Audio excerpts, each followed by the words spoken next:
coming out. All right. Welcome back to our other office. Yeah.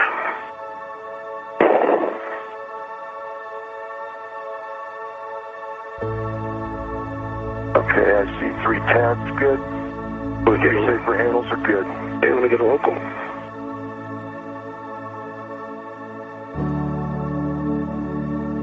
Pure white light streams out from behind Earth. I am engulfed in colorless, radiant light that seems to be emanating out of cold emptiness and traveling through cold nothingness. The light streams over and around me, and a hint of peaceful serenity awakens inside me. Beyond my view of the sparkling ISS, a rocky coastline on an unrecognized continent drifts into view. Sunlight bathing newly awakened snow-capped mountains into the glory of a new day. I imagine there are people down there somewhere, just starting their day, who are also witnesses to this exquisite beauty from a different but no less compelling perspective.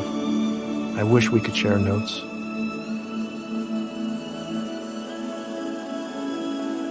The complex immensity of the ISS against the backdrop of our indescribably beautiful Earth 240 miles below thrusts me into a singularity.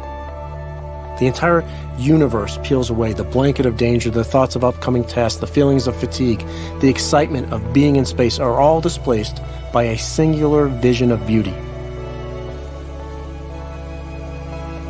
The truth that is blatantly apparent from this vantage point is that every living thing on the planet and the planet itself are inexplicably interconnected and interdependent. What's obvious from this vantage point of physical detachment from Earth is that we are not from Earth. We are of Earth. All of us. Every living creature.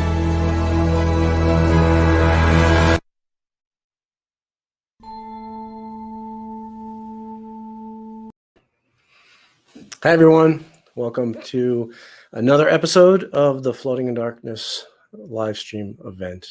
You know, we cannot succeed by denying what exists. The acceptance of reality is the only place from which change can begin. Those are the words of Archbishop Desmond Tutu, and I don't think they've ever been more true than they are today. And the acceptance of reality is that we are not from the Earth; we are of the Earth, like you heard in the video. And before I get going, I want to say that this is going to be the most interactive episode that we've had. The success of this episode is not completely. It's also dependent on all of you out there to be a part of this conversation. We want this to be a conversation, so jump in with your comments and your questions and your points and your opinions and your observations and everything else. And we'll have this be a really, really interactive episode. But to kind of set the stage for this episode, every day people have heated, emotional arguments, and a lot of times it's simply because each is coming from a different perspective. And I think this disconnect has become so severe that when facts don't agree with our perceived reality, we change the facts rather than change our opinion. And you know, we've all heard of things like alternative facts. Those are simply tools that are used to keep an inaccurate perceived reality intact. You know, sometimes the common ground that is missing is a common starting condition. And we're going to spend a lot of time on this episode talking about starting conditions and what that means. And when we dolly zoom out to a starting condition that the orbital perspective provides, people are naturally drawn together into a more aligned vantage point. And so in this episode, we're going to talk about how zooming out or dolly zooming out to a perspective that shows any situation, any problem, any challenge from the widest possible geographic area and over the longest time frame. When we do that, things will become clearer and the solutions will be more lasting and deeper and more effective. And so I want to start out this episode by playing a video. And the intention of this video is to challenge your perception of reality. It's really important to constantly assess the reality of any situation. The reason for that is because we cannot solve a problem if we are part of that problem. And as the video is playing, I remind everybody, jump in with your comments, your questions, and be a part of this conversation.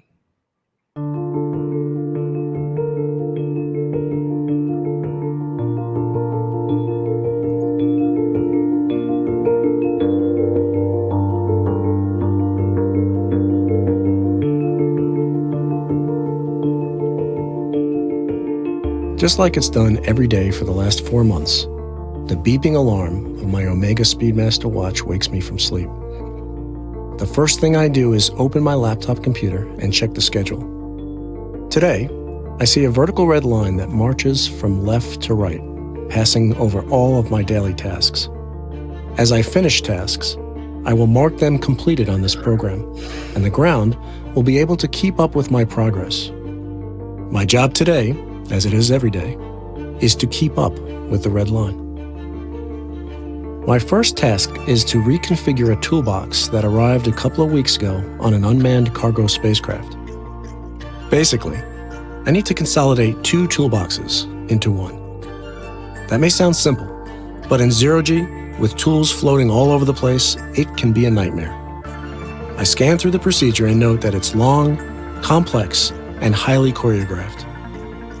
This procedure, like all procedures on the ISS, assume a certain starting condition. Starting conditions assume that the equipment I'm to work on is in a certain configuration, that switches are set a certain way, cables are routed a certain way, etc. Many times, these conditions do not accurately reflect the actual situation and configuration on board the ISS. Today is no exception. The problem is that few of the tools are in the starting place assumed by the procedure writers. It doesn't take me long to realize that the highly detailed procedures cannot be executed as written because they assume the wrong starting conditions. To accomplish the task, I will have to request a change in the procedure. I will have to be particularly diplomatic when I bring up this observation. In the past, when I pointed out discrepancies and offered an alternative approach to ensure that I can achieve the desired objectives, I, at times, met stiff resistance. So, after I dress, brush my teeth, and get a bite to eat, I call the on-duty Capcom on our onboard phone so that we can talk privately. On the call, I notice that the Capcom is getting irritated. I ask him why. Someone worked a long time to come up with these detailed procedures, and now you're throwing them out the window, he says.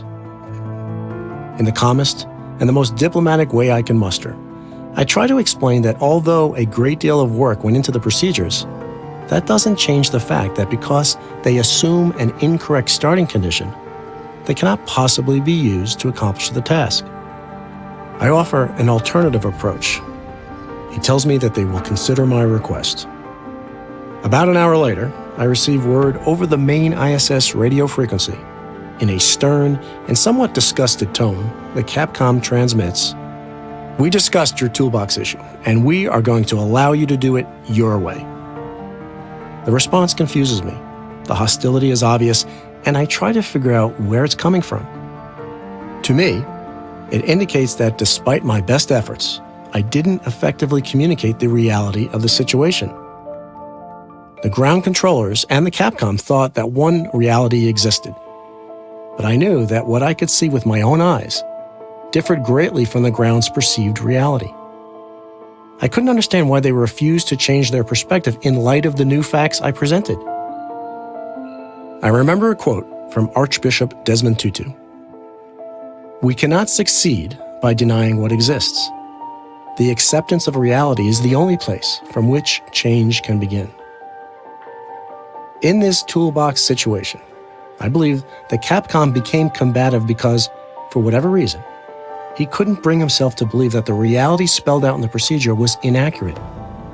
The fact that someone worked hard to produce the procedure clouded his judgment and created a bias in his perception of reality. There are countless examples of this happening in everyday life. Every day, people have heated, emotional arguments simply because each has a different perspective. It has become so severe that when facts don't agree with our perceived reality, we change the facts rather than change our opinion. Alternative facts are simply tools used to keep an inaccurate perceived reality intact. As I finish reconfiguring and consolidating the toolboxes, I realize that sometimes the common ground that is missing is a common starting condition. When we dolly zoom to the starting condition that the orbital perspective provides, people naturally are drawn together into a more aligned vantage point.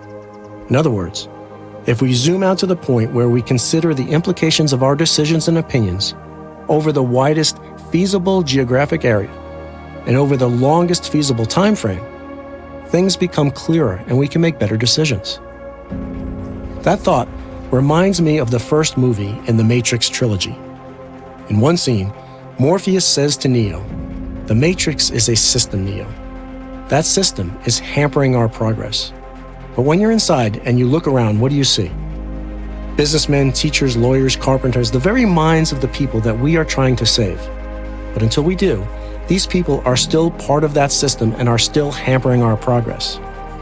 You have to understand that most of these people are not ready to be unplugged, and many of them are so inured, so hopelessly dependent on the system that they will fight to protect it. Were you listening to me, Neo? Or were you looking at the woman in the red dress? In actuality, Morpheus didn't really use the words hampering our progress. He said our enemy, which to me is the same thing. In the toolbox situation, the Capcom couldn't understand the problem because he was part of the problem. He was part of the false reality, and he couldn't rise above it.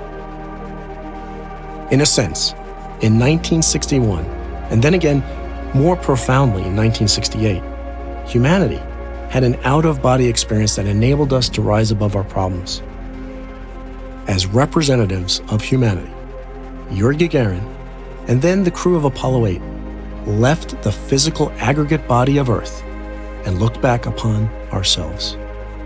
They were unplugged from the matrix or unchained from the cave, which enabled them to dolly zoom to see what we have always been. One single human family with a common origin, traveling together toward a shared future, for better or for worse. But the mere fact that those experiences were made possible by the ingenuity and cooperative nature of humanity should give us hope that we can build a shared future that we would all want to be a part of. A future where all people can live in harmony with one another and with the planet, where all people can live in peace and dignity, and where the needs of all will be met.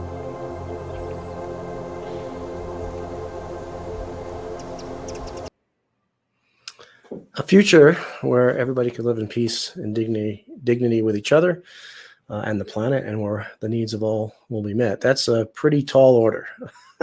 But again, I think because of the ingenuity of the human spirit, we have proven that we can do that. And I think part of the reason why we haven't done it yet is because of the differences of our perceived reality.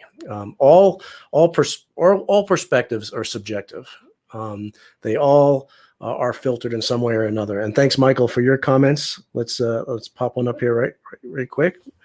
For Michael, and our perceptions are really reality tunnels, as Timothy Leary called it, and they come from our personal and social filters. So that is definitely true. But this is actually a good thing, because multiple perspectives allow us to see the depth of a situation. Two perspectives give us stereoscopic vision, and the more perspectives that we bring towards tackling a challenge or a problem, the deeper we'll see that challenge or problem, the better the solutions will be, with an exception, with a caveat. And that caveat is those differences in perspectives have to be based on accurate data. If those perspectives are built on inaccurate information, then that builds a distorted view of reality, which is counterproductive to progress. As I said in the end of that last video, the very ingenuity and the cooperative nature of humanity should give us hope that we can build this future. And I hope it made sense what I talked about with starting conditions. The starting conditions are basically our perspective of what the situation really is. And I'm here to tell you that the situations are never, almost never, maybe never, binary. They're not good or bad, black or white, good or evil. They are multidimensional. They're not all of the situations that we face, all the challenges that we face, all the problems that we face are multidimensional problems. They're interconnected, they're interdependent. They depend on so many things. And what we try and do, and I think what Michael was saying with the quote from Timothy Leary, is that we live in a very, very complicated world. Our world has suffering and terrorism and injustice and crime and all of these terrible, terrible things, but it also has love and generosity and compassion and selflessness. And because we live in such a complicated world, and it's sometimes contradictory world, we at times build frameworks with which to view the world through, or filters through which to view the world through, so that all of these things, all of these overwhelming things become more understandable, become more palpable. We can get our arms around a situation by simplifying it. But when we do that, we make cubby holes in the framework of our filters, of our simplified framework with which we use to view the world. And in these cubby holes, we place people and organizations and situations and nations and religions and all kinds of every kind of label that you want to put on something into these cubby holes. And we ourselves identify with some of these labels that people put on us, or that we put on ourselves. And there's nothing wrong with identifying with a specific group, with a specific nation, with a specific organization.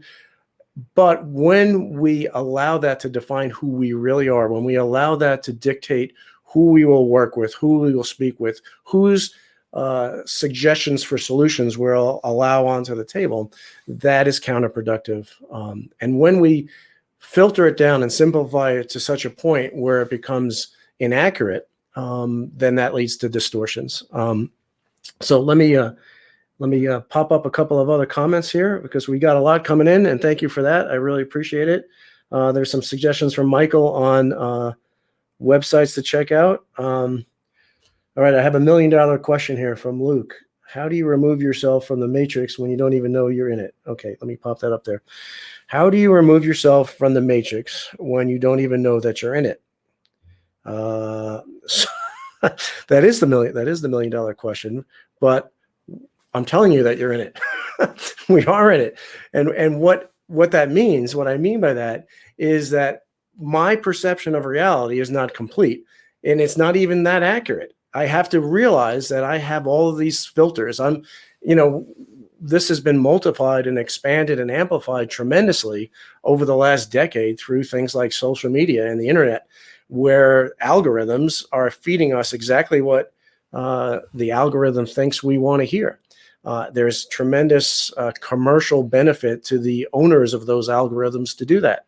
And so when you see somebody on the internet who posts something so against what you believe, and you can't imagine, and you thought you knew this person, and you can't believe that they would post something like that, you need to realize that what they're being fed, what they're being spoon-fed from the matrix, if you want to call it that, what they're being spoon-fed is different than what you're being spoon-fed. But guess what? We're all being spoon-fed stuff.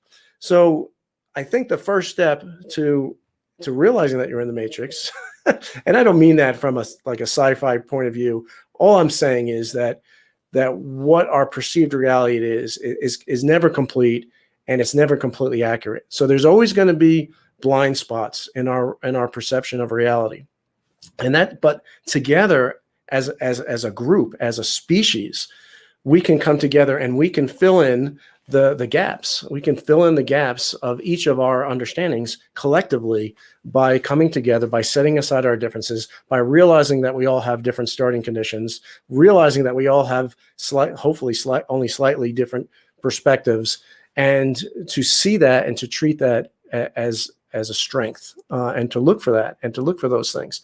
How you unplug from the matrix is by realizing that when you're being controlled. And whenever you're on the internet or whenever you're being presented with information and you feel yourself getting all riled up, you feel your fists starting to clench and your heart rate starting to rise and your breath you're probably being manipulated. There's probably, some bit of information that is triggering you because the algorithms on the internet realize that, because that leads to action, that leads you to share things, that it leads it to go viral. It's all part of a commercially driven, in some cases politically driven, objective to further whatever causes there are. So I think the first step to being unplugged is to realize that you're being manipulated and to not be manipulated when you realize it. Let's see.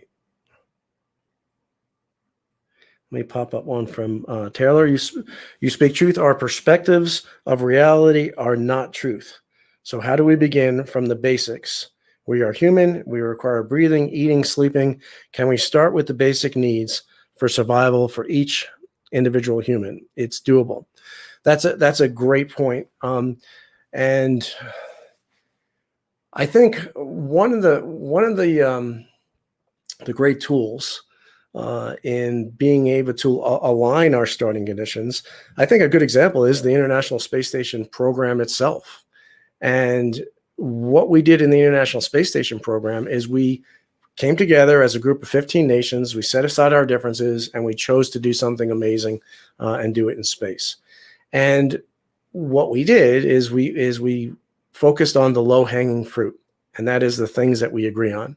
So back in the early 90s, there was a lot of discussion on whether or not the Russians should be allowed to participate in the space station program, which eventually became the International Space Station program. And there were a lot of dissenting opinions in the U.S. and actually not just in the U.S., but amongst the other partners as well, that the Russians are doing X, Y, and Z, and until they stop doing X, Y, and Z, we have no business to work with them. But what did happen was those voices didn't win out. We did bring the Russians into the space station partnership. Personal relationships developed through that, a certain level of trust developed through that, and that built up a very, very strong partnership where, there's not the U.S. crew and the Russian crew and the Japanese crew and the European crew on the International Space Station. There's just the crew. So we operate on the crew of the International Space Station as one single international unified crew to do things like maintain and protect the life support systems of our spacecraft, of our space station. And so following that example, we need to operate as one international unified crew here on the surface of Spaceship Earth to maintain and protect the life support systems of Spaceship Earth and to do all those other things. But in this particular case, we chose to focus on awe and wonder, to use awe and wonder, the awe and wonder of space exploration, the awe and wonder of constructing an incredible space station in orbit. We chose to use that as a motivator for our actions. And awe and wonder is a very, very strong motivator. But another strong motivator is fear. And so all those dissenting voices that were saying we shouldn't be doing anything until X, Y, and Z happens, those people were all motivated from a foundation of fear. And fear is also a very powerful motivator, but I believe that it only works in the short term. I don't think it's an effective motivator of long-term progressive action. I think on wonder, on the other hand, is.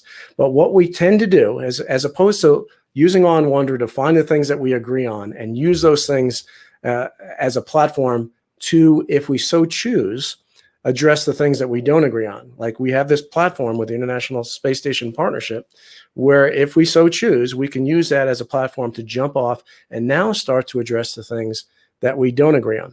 But we tend to do the exact opposite. We tend to focus on fear. We tend to use the things that we agree on as a stick to force the things that we don't agree on, and that just never works. And so I think part of this is to realize how much we do have in common. And when we dolly zoom out, and for those of you new to the Floating Darkness episodes. Dolly zoom is a term that we use throughout our episodes, and it's a term that I use throughout the book, which means zooming out to the biggest picture possible while keeping the worm's eye details on the ground, zooming out to the long term while keeping the short term in focus, and looking at things from multiple perspectives. So when we dolly zoom out to the orbital perspective, we realize that we have more in common than we have thought of as our differences. All of our perceived differences kind of fade into insignificance when we zoom out to that. And what's left is what Taylor was talking about, is the basic need for survival. Everybody wants to be happy. Everybody wants, to live a life, a good life and have their families and their loved ones have a good life. I think we all want that. But a lot of that comes from a mindset. A lot of the problems arise when we take that basic desire, which we all have, and we filter it through a scarcity mindset, which means I need to get, if you have too much, then I don't have enough. So we can't all rise up together. It has to be at the expense of somebody else. I'm going to show another video because, as I said in the closing of the last video, is that the very ingenuity and cooperative nature of humanity should give us hope that we can build this future that we all want to be a part of. This future where all needs are met and where people can live in harmony with each other and the planet. And so, in this next video, which I'm going to play now, it is just to set the stage. Is I go to my favorite thinking spot on the ISS, which is the cupola, and I think about this visionary future. I think about how do we get there, and this is going to be a very metaphorical video. It uses a metaphor of a rocket launch to illustrate the steps necessary to lead us towards that future that we'd all want to be a part of. And so I'll play that now.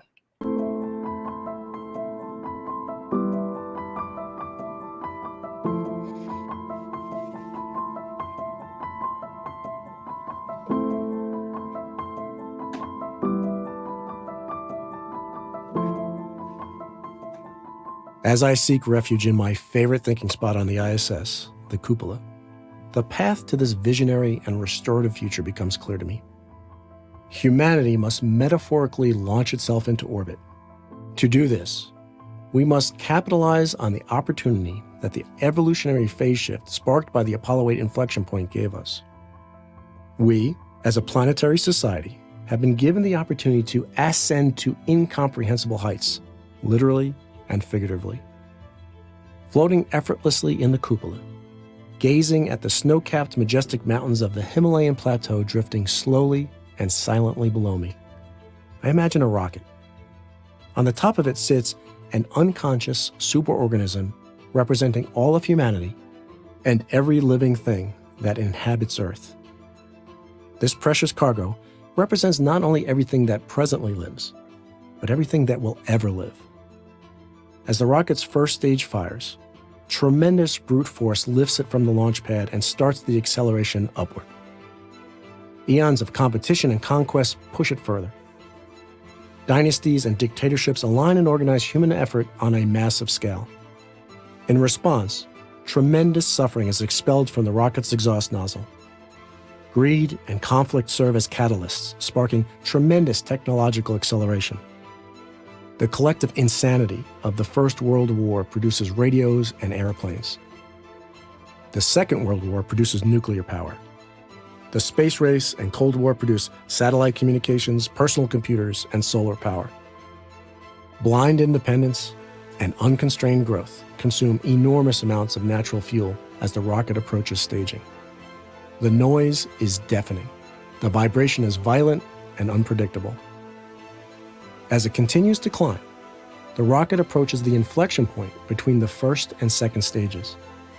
As the first stage of the rocket burns out, the lone passenger, the superorganism representing all living things, awakens and is faced with a choice.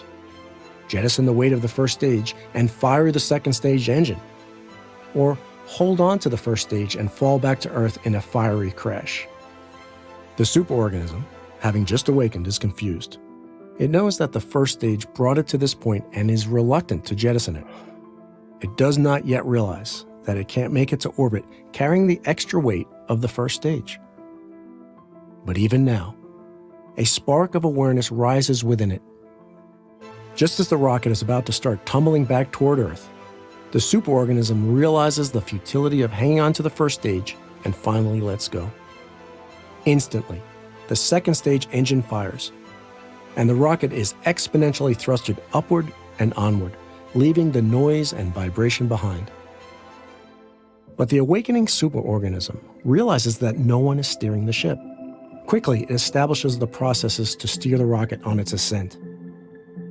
The superorganism bases its decisions on the most accurate data possible, enabling the most accurate predictions of its effect on the trajectory of the rocket. The decisions it makes are in the context of the entire superbody, considering the big picture implications, not just in reaction to its loudest parts. The superorganism determines the impact of a decision beyond the immediate area of concern and determines if harm would be caused elsewhere. Decisions cease to be driven solely by party lines or other parochial or tribal factors. The greater good becomes the driving force of a decision, not party or national loyalty. Those motivations were jettisoned with the first stage after they were recognized by the superorganism as fundamentally misguided and destructive in the long run.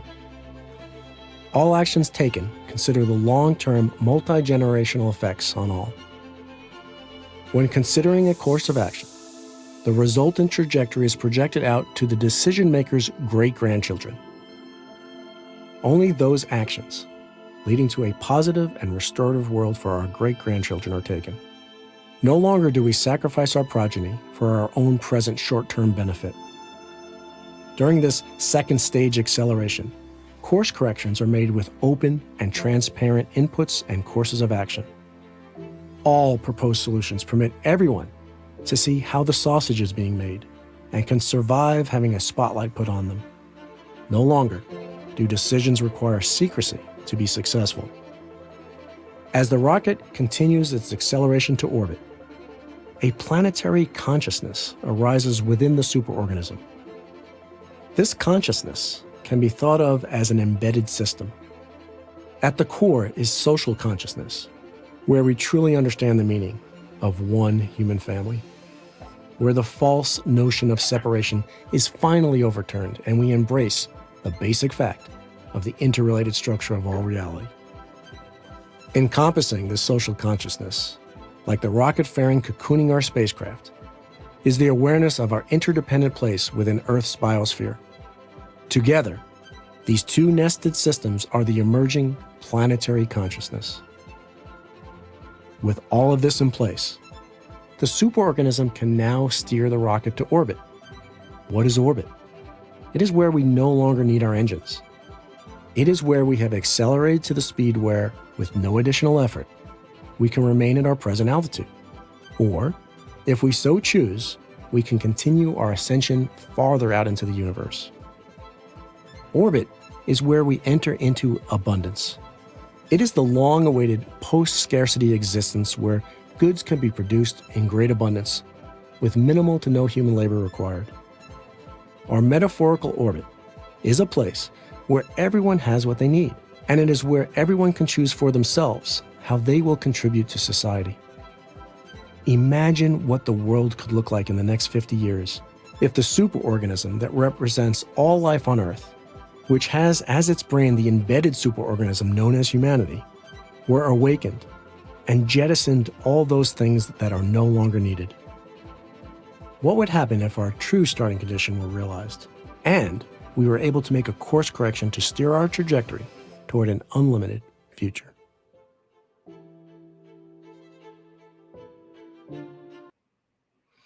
Yes, imagine what the world could look like in the next 50 years if we jettisoned all those things that no longer serve us, that we no longer need, that all those things that are weighing us down, that are keeping us back, that are preventing us from moving forward.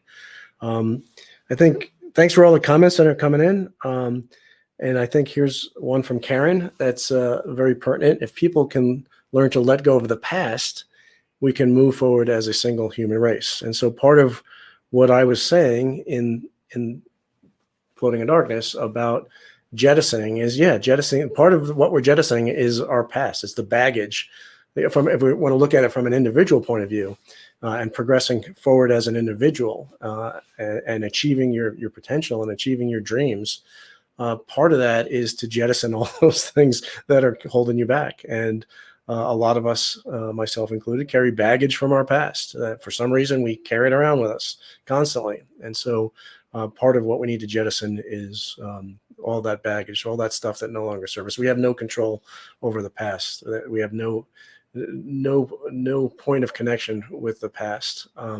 The only point of connection we have with life is what's happening right now at this very, very moment. And I thank you all that at this very moment, we're all together on this episode. And again, I want to encourage everybody to jump in to this conversation. But I know that video was jam-packed with a lot of suggestions on what that means. To jettison those things that no longer serve us, to stage our rocket, to be able to reach orbit. And, the video started out with me talking about how blind independence and unconstrained growth consumed enormous amounts of natural fuel. And so one of the things, and this goes kind of along with what Karen said, is, what we can't curse what brought us here. We can't talk about all those horrible things that happened, and dismiss them because and there's another quote here from Luke. Let me call that up too, because I think this is pertinent too. So Luke says, but sometimes what we think is a curse turns out to be a blessing, and that becomes the gravitational tectonic jolt we need to realign ourselves. And so we need to look back at our past. We don't ignore our past, but we look back on our past and we pull those things out of it that are beneficial. So yes, all of those things, all those terrible things had terrible consequences, but it also led to those positive things too. That doesn't excuse those things. It just means that we can't curse what brought us here. What's important is what we do right now with where we're at right now, jettisoning those things that no longer serve us. And Martin Luther King Jr. talked about in his Christmas sermon on peace, which is where the words, the basic fact of the interrelated structure of all reality comes from. And that was on Christmas Eve, 1967. He also talked about the obsolescence of war and how modern weapons have made it so that it can't even serve as a lesser good anymore, that because of the capabilities of us to destroy the entire planet, because of the weaponry that we have created. And so we talked about in that video about using the most accurate data necessary. And so let me pop up a quote from Ron Rosano, if I could find it. So he says, fabulous to emphasize the importance of assumptions and how easy it is to overlook things that you can be locked into, and can benefit greatly from always being open to things being different from how you understand them to be. And so in that video, we talked about how there is strength in having all these different perceived perspectives or perceived realities of a situation, as long as all of those different perspectives are all built on accurate data. And so it's when we introduce inaccurate data is when the distortions in those perceptions lead to counterproductive actions. All decisions are made in the context of the entire superbody. So in other words, we can no longer have things that benefit a handful of people at the expense of everybody else. And so because that is counterproductive. That is part of the old way of doing things, of the things that we need to jettison. I also talked about how party and national loyalty is no longer the driving force for making decisions. Those motivations were jettisoned with the first stage when they were deemed by the superorganism as being counterproductive. I want to make sure that you understand that I'm not saying that we need to do away with nation states or anything like that. What I am saying is that when we are patriotic, when we look at our national identity, and there's nothing wrong with having a national identity, when we look at it in the context of the bigger picture, in the context of a family of nations, that makes us stronger as a whole, And, thinking in terms of having a planetary consciousness, like I said in the video, doesn't make us any less American or German or Rwandan or whatever. It just means that we're seeing how each of those different national identities, or any identity, cultural identities, religious identities, fit into the fabric of our family of nations, our family, our term of one, our concept of one human family. I'm gonna just make a paid political, not a paid commercial announcement now, but it's because it's out of thanks, it's out of gratitude for all of you for being on this journey with me. But we can we have this offer right here for, if you go to floatingindarkness.com, there is a pre-order tab there. Using the code FUTURE, not only will you get 25% off the pre-order cost of the book, we will also give a free ebook download for that. So I really want everybody, I really want to hear everybody's opinion on the messages of the book. And so I hope that you guys are able to read it. I really want this to be a more than just a one-way communication. I want this to spark ideas, to spark different solutions to the problems that we're facing. And I'm just looking for some more comments from everybody. Let me pop one up from, oh, there's more comments. Hold on. All right, so this is from Taylor.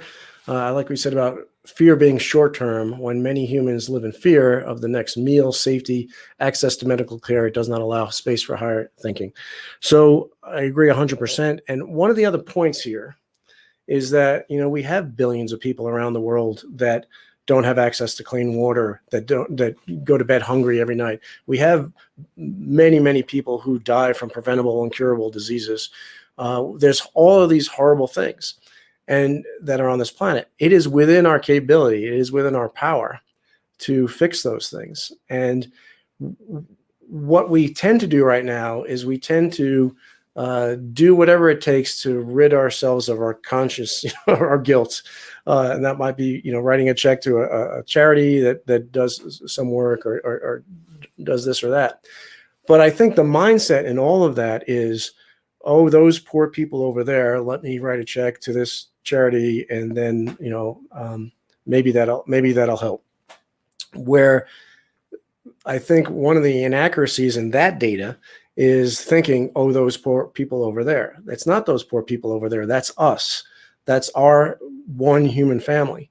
And until we live in a world where there aren't people that have to worry about their next meal, we're all going to be held back. So it doesn't only help those people who would be directly, affected by a check to a charity. It affects all of us. A good example is the internet. Right now, I think there's 3 billion people in the world that are not connected to the internet. And so connecting those folks to the internet who presently don't have access will help them greatly. You could have education online, you could start businesses. There's all kinds of ways that providing the internet to people will help lift them out of poverty. But what it also does is it connects those 3 billion minds, those 3 billion problem-solving, creative, intuitive minds to the global conversation. And I've said this many times, when we do that, when we connect all those people who presently aren't connected to the internet, when they are connected to the internet, we're going to find solutions we never dreamed of coming from people from places we've never heard of. And again, it's a good example of how that lifts us all up. And so I shouldn't say we're all, that many people are living their lives, are looking at news events, are looking at social media feeds, are looking at world events through the lens of scarcity, that we have, limited resources. And so if you have more, then I have less. But we're rapidly getting to the point where that is a fallacy. That is an inaccurate starting condition. That is inaccurate data being fed into our perceived notion. Because, for instance, right now we produce enough food every year to feed every living person on the planet. We just waste so much that doesn't happen. So, we can right now feed everyone on the planet by incorporating methods to reduce food waste, for instance. Just one simple example of how this idea of a scarcity mindset is hurting us. Any more comments out there? Julie loves the comment of a family of nations. That's exactly what it is. Tara Lee talks about mindfulness and being fully present. And I think that's a really key point, because if we are overly focused on the past or overly focused on our fears of what could happen in the future, then we are going to be impeded in what we can do right now. And we're going to be impeded in the progress that we can make. So I wanted to circle back to where we started this episode, and that is with this quote from Archbishop Desmond Tutu, which said, "We cannot succeed by denying what exists. Acceptance of reality is the only place from which change can begin." And so I just want to bring this episode to a close by really diving into that quote, because I think it's so important, because there is a tremendous amount of denial of what exists, and that goes in every direction and in every form. Some of it's what we already talked about. It's this simplification of how the complex, interconnected, interdependent world that we live in, to try and make it something more understandable and easier to deal with.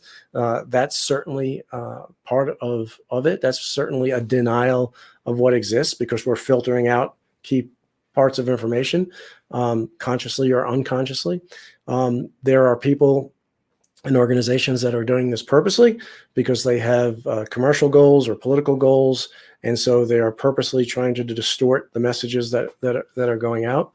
And so my challenge to everybody who's listening is to be really hyper aware, hypersensitive to all these things, and we've had a number of, both on on these episodes and on the Orbital Perspective podcast, we've had a lot of discussions on discerning the truth and fact checking and all that kind of stuff. And the common thought is it's fatiguing. It's like, how could you possibly fact check every bit of information that comes through? And you can't. It's impossible. But I think where we cross the line is when we ourselves put out into the world information that has not been fact checked. Either we post something or we share something from somebody where because we got that emotional charge, right? We felt the blood pressure going up and the breathing and the fist clenching, and we got all excited and we blindly just shared something because it got us so emotionally charged. We talked about, you can't be a part of the solution of the problem if you're part of the problem. When you do that, you're part of the problem. And so I think I think it was I forget whose comment it was, but basically talking about just that how do you unplug from the matrix? How do you get outside of the problem? And I think things like that are ways that we can do that. And so let's see. I'm going to pop up one last comment, and then we're going to bring this one to a close. This is from Luana. The idea of patriotism has been soiled for many of us, but I still hold fast the identity of a planetary citizen. That is how I channel my grief for what has happened to the environment and the indigenous people. And so this is a really, really good point, because you can be both an American and a planetary citizen. You could be both an American citizen and a planetary citizen. They are not mutually exclusive. Or you could be a Canadian citizen or an Irish citizen, or whatever nation you want to pick. You can be that citizen and you can be a planetary citizen too. They are not mutually exclusive. And so in a previous episode I talked, which was all about home, I talked about landing back on Earth and thinking that I was home, and then realizing that I was in Kazakhstan. And I also stressed the point that considering home the entire planet does not come with a requirement to forget where we came from, our national, our cultural, our religious identity. Again, it simply means seeing those things in the context of the bigger picture. And so with that, I want to encourage everybody 2 weeks from now, or May 4th, however many weeks that is. May 4th is our last episode. It's really, really going to be a great episode. It's on our underlying unity. And I'm really, really excited about it. It is also somewhat metaphorical, like this one was, but May 4th, same time, same places, and I think I'm looking forward to seeing everybody back there. Again, as we close, I just want to remind everybody, if you're interested in picking up a pre-order copy of Floating in Darkness, save 25% by using the future promo code. And also, if you do that in the next 72 hours, we'll also throw in an ebook, a free ebook download. And so as a special thanks for being along on this journey. And again, thank you so much for being here. Thank you for all your comments. Keep them coming in. I'll continue to look on YouTube and on Facebook at the comments as they come in. Great comments. It's and help spread the news, because we don't want to just be preaching to the choir, because obviously from the comments, it's obvious that you all understand what's at stake. You understand the path that we need to get on, and you understand our current starting conditions. So with that, I want to thank everybody, and see ya on May 4th. Take care, everybody.